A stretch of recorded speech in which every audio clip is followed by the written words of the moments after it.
Assalamualaikum warahmatullahi wabarakatuh. Selamat pagi anak-anak. Apa kabarnya? Semoga kalian selalu dalam keadaan sehat walafiat ya. Hari ini Ibu akan menjelaskan materi mengenai Asmaul Husna Al-Qadir. Tolong simak dan dengarkan dengan baik. Tujuan pembelajaran hari ini adalah mengenal sifat Allah yang terkandung dalam Asmaul Husna Al-Qadir.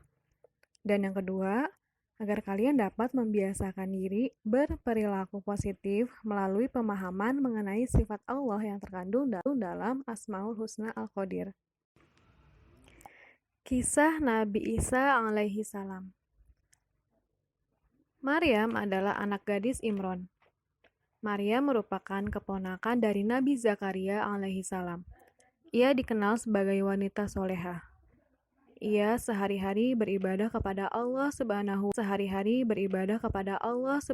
wa Ta'ala dalam mihrabnya yang ada di Baitul Maqdis. Suatu hari, malaikat Jibril yang datang dan mengabarkan padanya, atas seizin Allah Subhanahu wa Ta'ala, dirinya akan mengandung seorang anak laki-laki. Maria merasa sangat sedih dan cemas karena khawatir namanya akan tercemar. Menjelang kelahiran bayinya, Maria meninggalkan daerah tempat tinggalnya. Di bawah sebatang pohon kurma, jauh dari tempat asalnya, Maria melahirkan bayi laki-laki yang kelak dikenal sebagai Nabi Isa alaihi salam. Penduduk mengetahui Maryam telah melahirkan bayi laki-laki tanpa bapak. Mereka menuduh Maryam telah berbuat zina. Namun, atas izin Allah Subhanahu wa Ta'ala, Nabi Isa alaihissalam yang saat itu masih bayi menyelamatkan ibunya. Atas izin Allah, Nabi Isa yang saat itu masih bayi berbicara dengan fasih. Beliau mengatakan bahwa ibunya tidak melakukan zina. Beliau juga menyatakan dirinya akan menjadi seorang nabi ketika dewasa nanti. Dan pada dirinya lah pula diwasiatkan kitab dari Allah Subhanahu wa Ta'ala yang bernama Injil. Sejak kecil, Nabi Isa alaihissalam telah menunjukkan kecerdasan dalam berpikir dan kebijaksanaan dalam bertindak. Beliau diangkat menjadi Nabi pada usia 30 tahun. Saat itu kehidupan keagamaan Bani Israel sudah jauh menyimpang dari ajaran agama Allah Subhanahu wa Ta'ala. Nabi Isa alaihissalam kemudian berseru kepada kaumnya agar kembali pada aturan-aturan yang ditetapkan oleh Allah. Para pemuka Bani Israel kemudian menuntut beliau untuk membuktikan kenabiannya. Allah Subhanahu wa Ta'ala pun memberikan banyak mukjizat bagi Nabi Isa alaihissalam. Atas izin Allah, Nabi Isa dapat menyembuhkan sejumlah penyakit. Di antara penyakit itu, beliau mampu menyembuhkan kebutaan orang sejak lahir dan menyembuhkan penyakit lepra. Beliau juga mampu menghidupkan orang yang telah mati dan memberikan nyawa pada burung yang dibuat dari tanah liat. Nabi Isa alaihissalam pun diwasiatkan sebuah kitab yang bernama Injil sebagai penyempurna kitab sebelumnya, yaitu Taurat. Melihat mukjizat Nabi Isa alaihissalam sebagai nabinya, akhirnya banyak Bani Israel yang menjadi pengikut Nabi Isa alaihissalam dan beriman kepada Allah Subhanahu wa Ta'ala. Dari Nabi Isa alaihissalam diberitahukan tentang akan datangnya utusan Allah Subhanahu wa Ta'ala di akhir zaman yang bernama Ahmad. Sebagaimana disebutkan dalam Al-Quran dalam surah As-Saff ayat 6. Dalam berdakwah, Nabi Isa alaihissalam didampingi para sahabatnya yang disebut Al-Hawariyun. Dari sumber disebutkan Al-Hawariyun jumlahnya 12 orang. Hal ini sesuai dengan jumlah suku Sibit Bani Israel. Masing-masing sahabat Isa alaihissalam ini pun ditugaskan untuk menyampaikan risalah Injil bagi masing-masing suku Bani Israel. Semakin bertambahnya pengikut Nabi Isa membuat para pemuka Yahudi makin kehilangan pengaruh. Mereka lalu membuat fitnah keji terhadap Nabi Isa alaihissalam. Lalu Nabi Isa pun direncanakan bakal ditangkap dan dibunuh. Dari beberapa kitab dikisahkan bahwa terdapat pengikut Nabi Isa yang berkhianat dan menyebarkan fitnah keji terhadap beliau. Pengikut itu bernama Yudas. Allah Subhanahu wa Ta'ala kemudian mengubah wajah Yudas menjadi alaihissalam. Akhirnya Yudas ditangkap dan disalib di tiang kayu. Sementara itu, Allah Subhanahu wa Ta'ala menyelamatkan Nabi Isa alaihissalam dengan mengangkatnya ke sisinya. Al-Quran menyebutkan bahwa Nabi Isa alaihissalam akan turun lagi ke bumi. Beliau diturunkan ke bumi guna menumpas Dajjal ketika dunia mendekati hari kiamat. Dari kisah ini kita dapat mengambil hikmah. Bila Allah berkehendak serta menghendaki adalah mudah baginya, dan terjadilah hanya dengan kehendaknya. Tiada hal yang sulit bagi Allah, tiada hal yang mustahil untuk tidak terjadi jika Allah menghendaki. Al-Qadir artinya yang maha kuasa. Siapa yang menciptakan alam semesta yang begitu indah beserta isinya? Dialah Allah Ta'ala.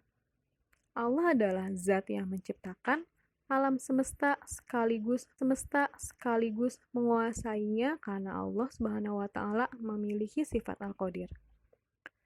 Pada hakikatnya, alam semesta merupakan wujud dari keberadaan Allah Subhanahu wa Ta'ala dan merupakan tanda-tanda keesaannya, kebesarannya, dan kemahakuasaannya.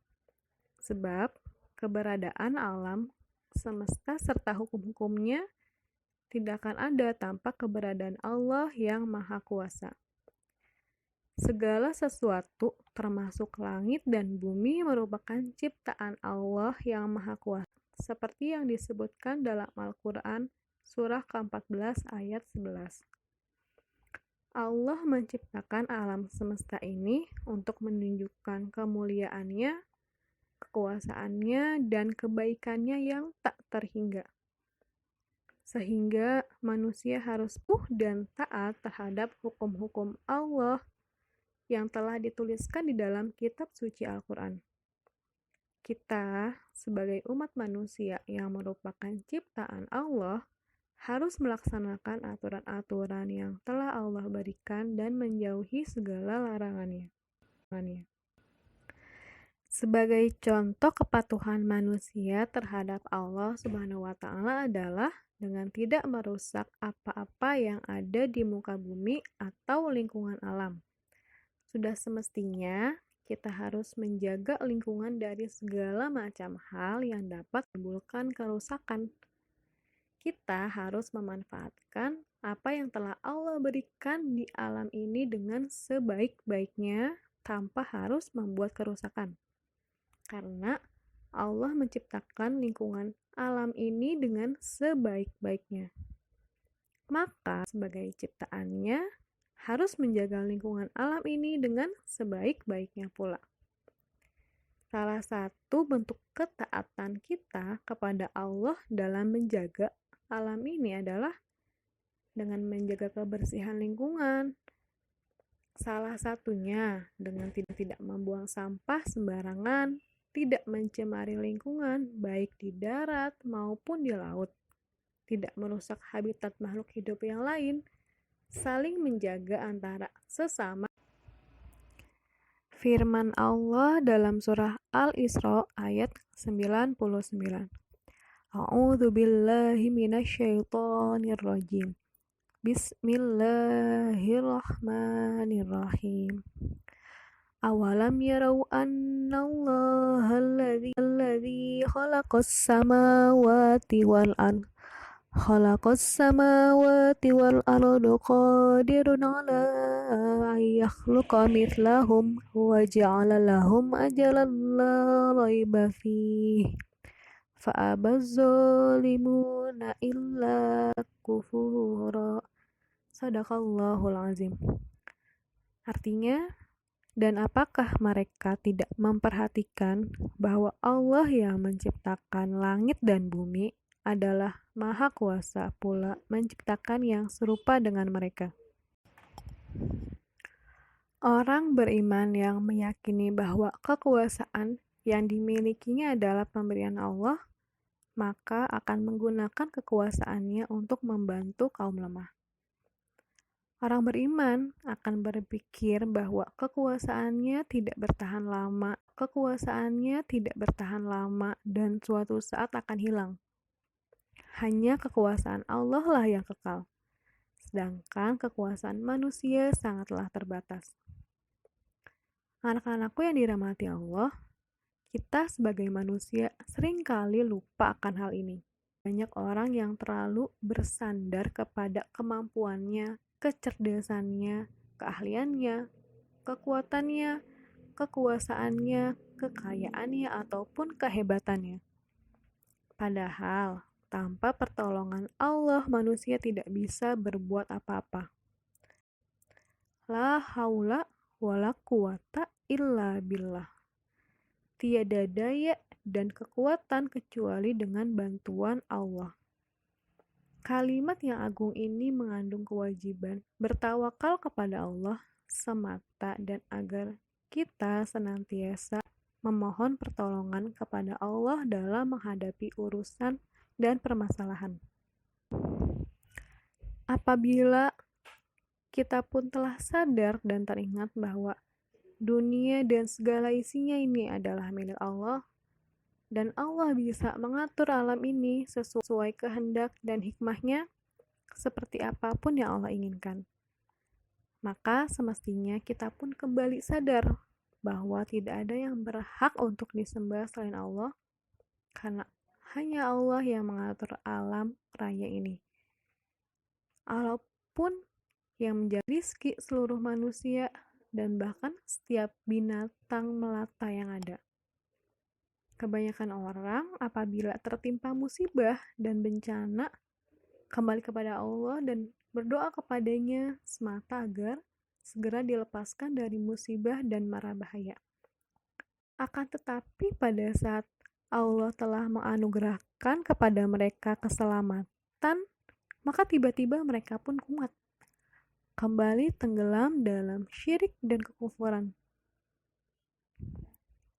Pelajaran apa yang kiranya bisa kita petik dari musibah wabah yang menggemparkan dunia ini?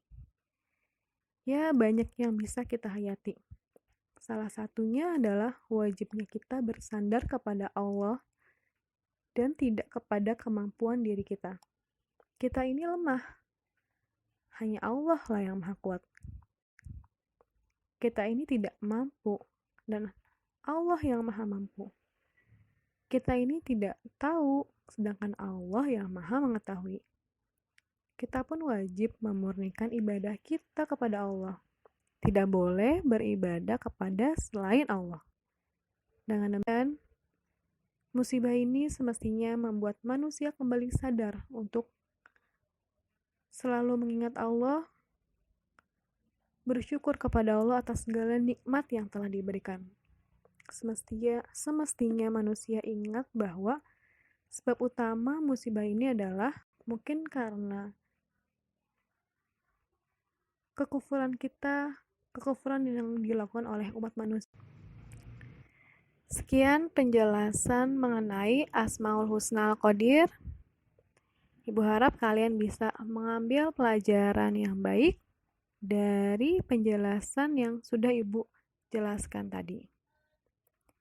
Untuk tugas kali ini kalian sebutkan 10 mukjizat yang Allah berikan ke para nabi dan rasulnya. Nanti kalian tulis di buku tulis siapa nabi atau rasul yang mendapatkan mukjizat dan apa mukjizatnya. Nanti kalian setorkan ke wali kelas kalian masing-masing. Terima kasih atas perhatiannya. Wassalamualaikum warahmatullahi wabarakatuh.